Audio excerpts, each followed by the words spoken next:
Episode 136-140. Ketika mereka tiba di kantor, Jian Singer membuat secangkir teh untuk dirinya sendiri dan mulai meminumnya. Dokter Lee, apakah Anda di sana? Ada ketukan di pintu. Ya, masuklah, jawab Jian Singer. Begitu dia selesai berbicara, Kang Che masuk dari luar. Jian Singer bertanya, mengapa kamu mencari saya? Kang Che berkata, dekan bilang dia ingin kamu pergi ke kantornya. Dia punya sesuatu yang penting untuk didiskusikan denganmu. Jian Singer menjawab, baiklah. Jian Singer mengangguk, meletakkan cangkir teh di tangannya, dan berjalan menuju kantor Sen Kejang. Kang Che mengikuti dari belakang. Ketika Jian Singer tiba di kantor Sen Kejang, dia melihat bahwa Sen Jiang bukan satu-satunya satu hadiah. Ada juga wakil direktur dan kepala departemen akupuntur, Zhang Mo. Masuk dan duduk. Ketika Sen Qiang melihat Jian Singer, dia bangkit untuk menyambutnya. Jian Singer segera duduk. Sen Kejang langsung ke pokok permasalahan dan berkata, Nona Li, Anda pasti sudah melihatnya ketika Anda datang. Tetapi ada banyak pasien berkumpul di pintu masuk rumah sakit, dan mereka semua datang untuk melihat Anda. Sejauh ini, jumlah pasien yang mendaftar untuk konsultasi Anda telah melebihi 5.000. Lebih dari 5.000 pasien mendaftar. Biaya pendaftaran saja sudah cukup bagi rumah sakit untuk mendapatkan uang dalam jumlah besar. Jika Jian Singer dapat merawat semua pasien ini, uang yang dapat dia peroleh di masa depan tidak akan terhitung banyaknya. Din, kalau ada yang ingin kamu katakan, kenapa tidak kamu katakan saja? Ada hal lain yang harus aku lakukan nanti. Jian Singer tidak mau repot-repot bertele-tele dengannya. Baiklah, kamu orang yang jujur. Kalau begitu aku akan mengatakan yang sebenarnya padamu. Sen Qiang tertawa kecut sambil berkata, ada terlalu banyak pasien yang terdaftar. Anda pasti tidak akan bisa memeriksa semuanya sendiri. Jadi saya pikir jika Anda tidak keberatan, saya dapat memilih beberapa dokter berbakat dari rumah sakit. Anda dapat memberikan beberapa pengetahuan medis kepada mereka dan membiarkan mereka merawat orang-orang tersebut untuk Anda. Dengan begitu, Anda tidak perlu bekerja terlalu keras. Jian Singer tidak mengatakan apapun. Maksud Sen Qiang jelas. Dia ingin dia menerima murid. Guru Li, Zhang Mo adalah kepala departemen akupuntur rumah sakit kami. Dia memiliki pemahaman yang mendalam tentang akupuntur. Kalau mau, sebenarnya dia calon yang sangat cocok, kata wakil direktur buru-buru. Zhang Mo menunggu jawaban Jian Singer dengan ekspresi gembira di wajahnya. Wajar jika seorang dokter dengan keterampilan medis yang luar biasa menerima muridnya dan memberikan pengetahuan medis. Namun, Jian Singer tidak punya banyak waktu dan energi luang sekarang. Selain itu, bakat Sang Mo biasa-biasa saja, dan dia tidak tahu banyak tentang akupuntur. Bahkan jika dia ingin menerima seorang murid, dia tidak membutuhkan seseorang seperti Zhang Mo. Bakat muridnya harus 1 dalam 1.000.000. Dengan cara ini, dia tidak perlu mengeluarkan terlalu banyak tenaga untuk mengajar. Mereka yang memiliki pemahaman buruk bahkan mungkin tidak dapat mempelajari dasar-dasarnya dalam 3-5 tahun, sedangkan orang pintar, seperti Sein Zhang, dapat mempelajarinya dalam beberapa bulan. Bukannya aku tidak mau mengajarinya, tapi tak seorang pun di rumah sakit bisa mempelajarinya.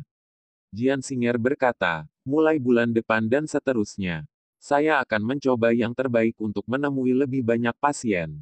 Jian Singer memiliki aturan bahwa dia hanya bisa merawat 3 orang dalam sebulan.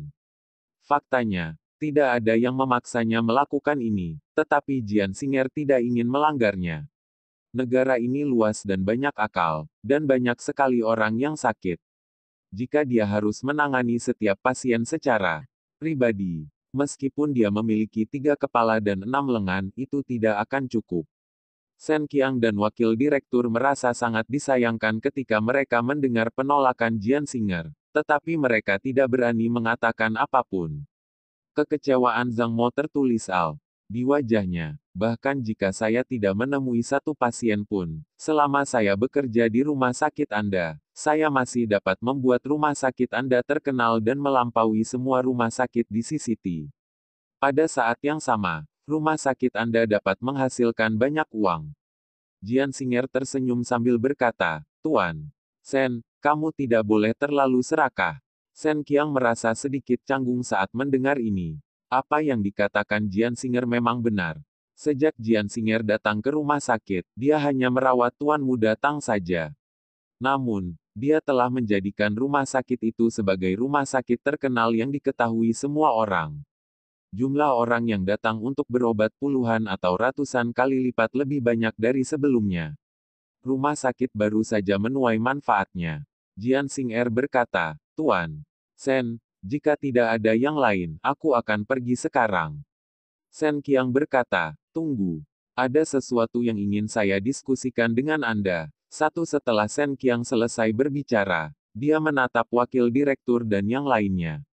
Kalian bisa pergi dulu. Ada sesuatu yang ingin saya sampaikan kepada Dr. Li sendirian. Ya, Dekan, Wakil Direktur, Zhang Mo, dan Kang Che setuju pada saat yang sama dan keluar dari kantor bersama-sama. Setelah mereka bertiga pergi, Sen Qiang tersenyum sambil berkata kepada Jian Xing'er, sudahkah kamu memikirkan tentang apa sudah kubilang padamu beberapa hari yang lalu? Petik 2. Apa maksudmu? Jian Xing'er pura-pura tidak mengingatnya. Kerja sama kita. Sen Qiang mengambil beberapa langkah lebih dekat ke Jian Xing'er sambil berkata, kamu ahli dalam bidang kedokteran, dan saya memiliki banyak koneksi. Jika kita bekerja sama untuk membuka cabang di kota iblis, saya yakin tidak akan lama lagi rumah sakit kita akan menjadi rumah sakit terbaik di kota iblis. Selama kamu mau, aku bisa memberikan apapun yang kamu inginkan. Kemudian, Sen Qiang mengungkapkan senyuman ambigu. Terlalu sulit bagi wanita sepertimu untuk bekerja begitu keras. Aku bisa menemanimu di masa depan. Untuk menjadi lebih mampu dan membalas dendam pada keluarga Sen, Sen Qiang tidak lagi mempedulikan hal lain. Maaf, tapi saya tidak mau, kata Jian Xing'er dengan tenang. Sen Qiang menunduk. Dia berpikir bahwa Jian Xing'er tidak akan menolak tawarannya. Bang! Pintu kantor tiba-tiba dibuka dan seorang pria agresif masuk. Ketika Sen Qiang melihat siapa orang itu, ekspresinya segera menjadi gelap, dan matanya dipenuhi dengan niat membunuh dan kebencian. Sen Qiang, kamu bajingan. Anda menjadi semakin berani, bukan? Aku meneleponmu berkali-kali tadi malam, tapi kamu bahkan tidak mengangkat satu panggilan pun. Pria itu memandang Sen Qiang sambil berkata dengan nada mengejek, saya mendengar bahwa seorang dokter ajaib datang ke rumah sakit Anda dan Anda mendapatkan cukup banyak uang akhir-akhir ini. Anda menjadi sangat kurang ajar. Izinkan saya memberitahu Anda, jika saya ingin membunuh Anda, itu akan sangat mudah, mengerti? Pria yang mengancam ini adalah anggota keluarga Sen. Jaga mulutmu. Sen Qiang mencoba yang terbaik untuk menekan niat membunuhnya dan mencoba yang terbaik untuk menahan diri ketika dia berkata, tidakkah kamu melihat ada seseorang di kantorku? Pergi dulu. Setelah saya selesai berbicara dengan Dr. Li, saya akan pergi mencari Anda. Anggota keluarga Sen mengabaikan Sen Qiang dan memandang Jian Xing'er dengan rasa ingin tahu. Kamu adalah Dr. Li yang legendaris. Tatapan pria itu tertuju pada Jian Xing'er dan dia menilai wanita itu. Jian Xing'er membenci orang yang sombong namun tidak kompeten, jadi dia mengabaikannya. Hei, kenapa kamu tidak membalas? Apakah kamu tidak mendengarku? Sedikit ketidakbahagiaan muncul di wajah pria itu. Dr. Li, kali ini saya datang mencari Anda untuk mengundang Anda ke kota iblis. Tidak peduli berapa banyak yang diberikan Sen Qiang padamu, aku akan memberimu 2 kali lipat. Bagaimana menurutmu? Tidak perlu, aku tidak ingin pergi, kata Jian Xing'er dengan tenang. Hehe, pria itu mengungkapkan senyuman sedih. Kamu terpesona oleh Sen Qiang, bukan? Sen Qiang memang cukup tampan, tapi selama kamu setuju untuk pergi ke kota iblis bersamaku, aku bisa mencarikanmu beberapa pria yang lebih tampan lagi. Saya bilang saya tidak ingin pergi, kata Jian Xing'er sambil mengerutkan kening. Dia tidak ingin terlibat dalam perseteruan Sen Qiang dengan keluarga Sen. Aku tidak berdiskusi denganmu. Saya memberitahu Anda bahwa Anda harus pergi hari ini meskipun Anda tidak mau. Pria itu berkata dengan nada mendominasi, kepala keluarga Sen sangat menghargai Anda. Dia berjanji selama kamu bersedia bekerja untuk keluarga Sen, dia akan melindungimu di masa depan. Jian Xing'er bertindak seolah-olah dia tidak mendengarnya.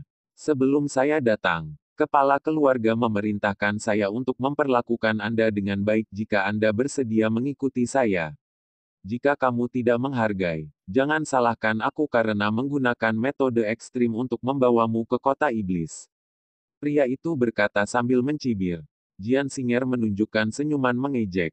Orang ini bahkan lebih sombong dari Liu Xiaohong. Orang yang bisa memaksaku belum lahir. Jalang, kamu benar-benar tidak menghargai.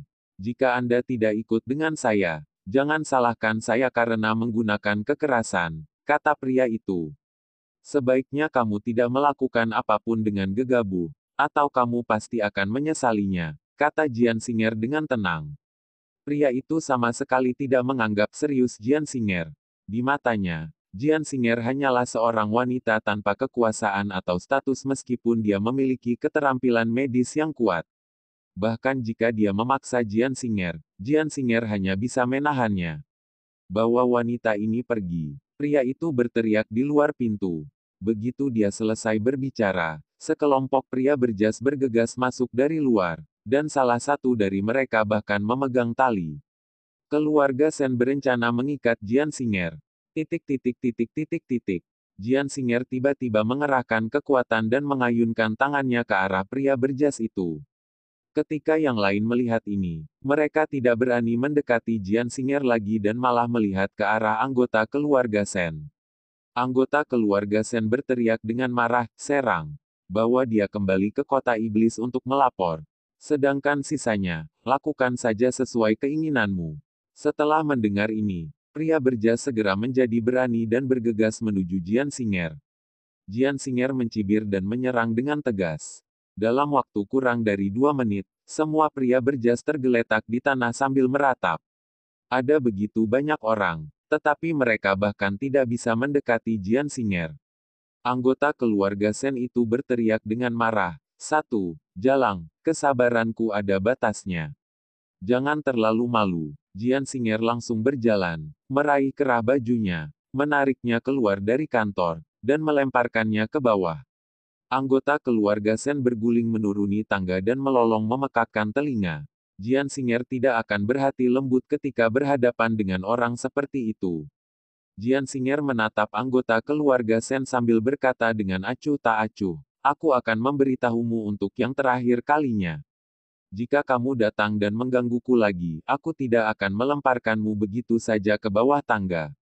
Anggota keluarga Sen tertegun untuk waktu yang lama sebelum nyaris tidak turun dari tangga. Kamu cukup berani. Tahukah Anda betapa kuatnya keluarga Sen di Provinsi Iblis? Beraninya kamu menyentuhku. Anggota keluarga Sen sangat marah. Kamu hanya jalang, tapi mereka semua menyebutmu dokter ajaib. Aku tidak akan melepaskanmu dengan mudah. Saya tidak peduli lagi apakah saya dapat menyelesaikan tugas tersebut atau tidak. Saya pasti akan membalas dendam. Setelah mengatakan itu, anggota keluarga Sen terhuyung pergi. Jian Xing'er sama sekali tidak menganggapnya serius. Apa yang dia katakan tadi bukan untuk menakutinya. Jika dia terus mengganggunya, dia akan menghancurkan keluarga Sen secara langsung. Sen Qiang berkata dengan nada meminta maaf, Dr. Li, saya benar-benar minta maaf. Itu semua salahku. Jian Xing'er berkata, ini tidak ada hubungannya denganmu. Aku tidak peduli siapa dia. Tidak ada yang bisa memaksaku melakukan apapun yang tidak ingin aku lakukan. Dengan itu, Jian Xing'er meninggalkan kantor. Sen Qiang tertegun dan butuh waktu lama baginya untuk kembali sadar. Sepertinya kita tidak perlu bekerja sama lagi, gumam Sen Qiang. Dia mengenal keluarga Sen dengan sangat baik. Jian Xing'er telah membuat keluarga Sen menderita di rumah sakit, jadi keluarga Sen pasti akan memikirkan segala cara untuk membalas dendam. Saat keluarga Sen membuat Jian Xing'er tidak bahagia, Jian Xing'er kembali ke kantornya dan baru saja duduk ketika dia menerima telepon dari Sang Guanding. Sang Guanding berkata di ujung telepon yang lain, saya menginterogasi sopir taksi. Dia mengatakan bahwa si pembunuh akan meninggalkan City dalam waktu kurang dari 3 hari. Kamu harus cepat. Jian Xing'er sedikit mengernyit. 3 hari terlalu ketat. Pembunuhnya terlalu tersembunyi. Hingga saat ini, Jian Xing'er hanya melihat Shen Qiang sebagai tersangka. Sepertinya dia harus mempercepat dan mencari tahu apakah Shen Qiang adalah pembunuhnya. Jika tidak, dia tidak bisa terus membuang waktu untuknya. Sang Guanding berkata di ujung telepon yang lain, sepertinya kamu sudah kehabisan akal. Apakah kamu memerlukan bantuanku? Jian Xing'er menjawab, tidak perlu. Dengan itu, Jian Xing'er langsung menutup telepon. Sang Guanding tidak bisa membantunya sama sekali. Jika dia menerobos masuk ke rumah sakit dengan gegabah, dia hanya akan menimbulkan masalah baginya. Jika dia ingin menemukan pembunuh itu, dia hanya bisa mengandalkan dirinya sendiri. Setelah Jian Xing'er memikirkannya sejenak, dia membuat rencana awal. Rencana ini mungkin sedikit berlebihan, tapi ini adalah cara tercepat untuk mengetahui apakah Shen Qiang adalah pembunuhnya. Jian Xing'er tidak membuang waktu lagi dan langsung pergi ke kantor Shen Qiang. Ketika dia sampai di pintu kantor, sebelum Jian Xing'er bisa mengetuk pintu, Shen Qiang keluar. Shen Qiang tercengang saat melihat Jian Xing'er berdiri di depan pintu. Dokter Li, kenapa kamu mencariku? Shen Qiang bertanya. Ya, saya rasa keluarga Shen tidak akan membiarkan ini berlalu, jadi saya berencana untuk menghancurkan keluarga Shen secara langsung. Apakah kamu tidak mempunyai pemikiran yang sama? Saya pikir kita bisa bekerja sama. Jian Xing'er tersenyum manis. Melihat Jian Xing'er berubah pikiran begitu cepat, Shen Qiang tercengang. Baiklah, meski merasa ada yang mencurigakan, dia tetap menyetujuinya dengan senang hati. Jian Xing'er berkata, ada terlalu banyak orang di rumah sakit, jadi mari kita keluar dan membicarakan rencana spesifiknya. Shen Qiang mengangguk dan menjawab, baiklah. Kemana kita akan pergi? Kemudian, Shen Qiang mengikuti Jian Xing'er keluar dari rumah sakit. Ketika Jian Xing'er mengantar Shen Qiang ke pintu masuk clubhouse hiburan, Shen Qiang tercengang. Dia tidak menyangka Jian Xing'er memilih tempat ini untuk berbicara. Jian Xing'er tersenyum dan bertanya, apakah ini? Baik-baik saja. Shen Qiang menjawab, ya. Baiklah, ayo pergi. Setelah Jian Xing'er selesai berbicara, dia mengabaikan ekspresi Shen Qiang dan langsung masuk. Setelah meminta kamar pribadi, Jian Xing'er memesan anggur dengan kepadatan tinggi. Saat Anda bercerita tentang dendam Anda terhadap keluarga Shen sebelumnya, saya tidak mendengarkan dengan serius. Sekarang kita sudah berada di perahu yang sama, ceritakan lagi secara detail. Ini akan memudahkan kami melakukan berbagai hal di masa depan. Jian Xing'er mengangkat gelas anggurnya dan menghabiskan anggur kental di dalamnya dalam satu tegukan. Shen Qiang terkejut, tapi dia tetap mengikutinya. Dia tidak bodoh. Sejak Jian Xing'er berinisiatif untuk bekerja sama dengannya di rumah sakit, dia merasa tindakan Jian Xing'er agak mencurigakan. Namun, dia tidak mempertanyakan Jian Xing'er secara langsung. Shen Qiang mulai berbicara tentang masa kecilnya. Meskipun Shen Qiang memiliki rumah sakit sendiri dan sangat kaya, dia masih belum bisa melupakan masa kecilnya. Dia terus meminum anggur di gelas anggur sampai terisi. Dalam waktu kurang dari 20 menit, mata Shen Qiang sedikit berkaca-kaca. Jian Xing'er melihat waktunya tepat, jadi dia mengirim pesan pribadi ke Li Kun. Namun, setelah menunggu lama, Li Kun tidak merespon. Jian Xing'er tidak punya pilihan selain mengirim pesan ke Sang Guanding. Entah kenapa, Sang Guanding juga tidak menjawab. Hal ini membuat Jian Xing'er merasa sedikit tidak berdaya. Jika dia ingin memeriksa apakah Shen Qiang memiliki tato laba-laba di tubuhnya, dia harus melepas bajunya. Li Kun dan Sang Guanding sama-sama berada di sisinya, tetapi mereka tidak membalas pesannya. Dia tidak mungkin melakukan hal seperti itu sendirian. Saat Jian Xing'er sedang mempersiapkan mentalnya, Shen Qiang yang mabuk tiba-tiba terkekeh. Wajah dan leher Shen Qiang sudah memerah, dan dia berbau alkohol. Detik berikutnya, Shen Qiang tiba-tiba mendekati Jian Xing'er dan dia mengulurkan tangan untuk membuka kancing kemejanya. Jian Xing'er tercengang. Apa yang dia lakukan? Jian Xing'er buru-buru mengingatkannya. Tuan Shen, kamu minum terlalu banyak. Shen Qiang memandang Jian Xing'er dengan menggoda sambil berkata, saya tidak melakukannya. Anda tidak perlu berpura-pura. Saya merasakan bahwa Anda bertingkah sangat aneh hari ini ketika kita berada di rumah sakit. Anda membawa saya ke sini dan meminta saya untuk bercerita tentang masa kecil saya. Anda bahkan memesan begitu banyak alkohol. Apakah kamu tidak ingin bersamaku?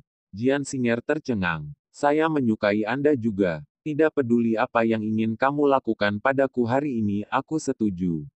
Shen Qiang tersenyum sambil berkata, hanya ada satu hal, kamu harus membalas dendam terhadap keluarga Shen bersamaku. Saya ingin membuat semua orang dari keluarga Shen membayar dengan darah. Jian Xing'er tercengang. Ini adalah kesalahpahaman yang sangat besar. Dia hanya ingin melihat apakah Shen Qiang memiliki tato laba-laba di tubuhnya. Saat bajunya terlepas, tubuh berotot Shen Qiang terlihat di depan Jian Xing'er. Pada titik ini, tidak perlu lagi melanjutkan aksinya. Jian Xing'er mengertakkan gigi dan mengamati tubuh Shen Qiang. Detik berikutnya, tatapan Jian Xing menjadi gelap. Ada tato laba-laba di pinggang Shen Qiang. Shen Qiang adalah pembunuh yang dia cari. Shen Qiang menatap Jian Xing'er dengan bingung. Melihat dia tidak bergerak untuk waktu yang lama, dia menutup matanya dan jatuh ke sofa. Jian Xing'er menarik kemejanya dan duduk di sofa di sampingnya. Kemudian, dia menuangkan segelas anggur dan perlahan mengamatinya. Ketika Shen Qiang bangun, dia akan menginterogasinya secara pribadi. Kali ini, tidak peduli metode apa yang dia gunakan, dia harus mengetahui keberadaan organisasi pembunuh dari Shen Qiang. Dia tidak bisa menunggu lebih lama lagi. 3 orang yang paling dekat dengannya tewas di tangan mereka. Jian Xing'er telah bersumpah darah bahwa ketika dia menemukannya, dia akan membuat semua orang di organisasi pembunuh mengalami nasib yang lebih buruk daripada kematian. Jian Xing'er tidak memiliki banyak kesabaran, jadi dia mengeluarkan jarum perak dan memasukkannya ke titik akupuntur Shen Qiang. Dalam waktu kurang dari 5 menit, Shen Qiang akan bangun. Hanya dalam 3 menit, Shen Qiang bergumam dan perlahan membuka matanya. Meski kepalanya masih sedikit sakit, pada dasarnya dia sudah bangun. Saya minum terlalu banyak. Sudah berapa lama kita berada di sini? Shen Qiang sedikit malu. Jian Xing'er berkata dengan nada muram, kamu memang banyak minum. Mari kita berkenalan kembali. Nama saya Jian Xing'er, dan saya adalah ketua grup Tianmei. Berbicara tentang ini, Jian Xing'er mencibir. Kamu familiar dengan Sang Guanding, kan? Shen Qiang tercengang. Sang Guanding, aku tidak mengerti maksudmu. Siapa orang ini? Shen Qiang tersenyum sambil berkata, saat kita pertama kali bertemu, saya tahu bahwa Anda tidak biasa. Hanya saja saya tidak pernah mengira bahwa Anda adalah ketua grup Tianmei. Keterampilan akting Shen Qiang sempurna. Namun, senyuman santainya yang pura-pura malah mengkhianatinya. Shen, bertele-tele tidak akan ada gunanya bagimu. Nada bicara Jian Xing serius dan tatapannya menjadi gelap saat dia berkata, bertahun-tahun yang lalu, orang tua dan adik laki-laki saya dibunuh secara brutal oleh organisasi pembunuh dan kematian mereka disamarkan sebagai kecelakaan. Belum lama ini, organisasi pembunuh ini mulai beroperasi kembali. Target mereka kali ini adalah seorang pria bernama Sang Guanding. Saya menangkap salah satu pembunuh. Setelah menginterogasinya, saya mengetahui bahwa pembunuh yang dikirim oleh sebuah organisasi bersembunyi di rumah sakit kedua CCT. Jian Xing'er mencibir sambil bertanya, Tuan Shen, apakah ada hal lain yang perlu Anda jelaskan? Shen Qiang berkata sambil tersenyum, penjelasan apa yang ingin kamu dengar? Saya bukan orang yang Anda bicarakan.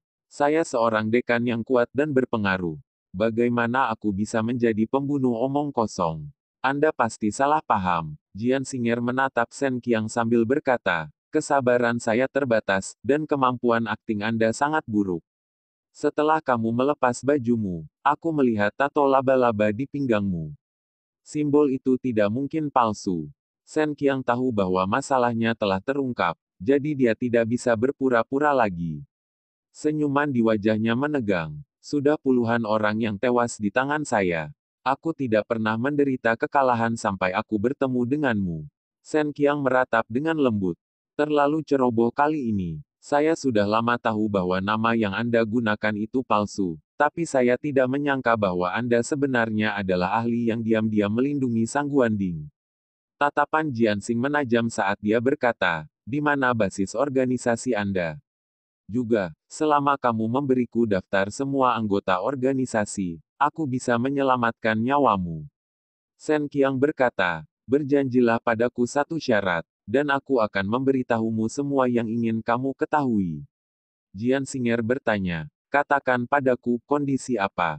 Sen Qiang berkata dengan tenang, bekerja sama dengan saya untuk menangani keluarga Sen dan membuat semua orang di keluarga Sen memohon kematian. Terlalu mudah bagiku untuk membunuh mereka. Selama bertahun-tahun, saya membiarkan mereka tetap hidup karena saya ingin menyiksa mereka secara perlahan. Kamu tidak memenuhi syarat untuk bernegosiasi denganku sekarang. Jian Xing'er mengambil pisau buah di atas meja dan menyerang Sen Qiang, tapi Sen Qiang tidak menghindar. Ujung pisau yang dingin menempel di tenggorokannya. Jian Xing'er hanya perlu mengerahkan sedikit tenaga dan ujung pisaunya akan memasuki arteri Sen Qiang. Lalu, dia akan langsung mati. Kamu tidak akan membunuhku, kata Sen Qiang dengan tenang. Kamu sudah lama mencari dan akhirnya menemukanku. Anda belum mendapatkan rahasia organisasi dari saya. Jika kamu membunuhku sekarang, kamu tidak akan dapat menemukannya lagi. Bahkan jika kamu memiliki kemampuan luar biasa, kamu tidak akan dapat menemukannya. Jian Xing'er melepaskannya dan pisau buahnya jatuh ke tanah. Sen Qiang sangat pintar dan tepat sasaran. Semua yang dia tunjukkan adalah sisi dirinya yang dia ingin semua orang lihat. Sen Qiang tersenyum dan berkata kepada Jian Xing'er, saya akan memberi Anda daftar semua pembunuh di CCT. Setelah Anda membantu saya menghancurkan keluarga Sen, saya akan memberi tahu Anda semua yang ingin Anda ketahui. Apakah itu cukup adil? Jian Xing'er tidak berbicara lama. Sen Qiang mengangkat alisnya sedikit dan berkata, jika kamu tidak mau, kamu bisa membunuhku secara langsung. Jian Xing'er mengertakkan gigi dan berkata, beri aku daftarnya. Sen Qiang diam-diam menghela nafas lega saat melihat Jian Xing'er setuju. Kemudian, ia menemukan selembar kertas putih dan menuliskan nama-nama yang memenuhi setengah lembar kertas tersebut. Orang-orang ini adalah pembunuh yang diatur oleh organisasi di CCT. Sen Qiang menyerahkan catatan itu kepada Jian Xing'er sambil berkata, sebaiknya kamu membuat rencana yang baik. Jika begitu banyak pembunuh yang mati secara misterius dalam semalam dan hanya saya yang selamat, organisasi pasti akan mencurigai saya dan mengirim orang untuk membunuh saya.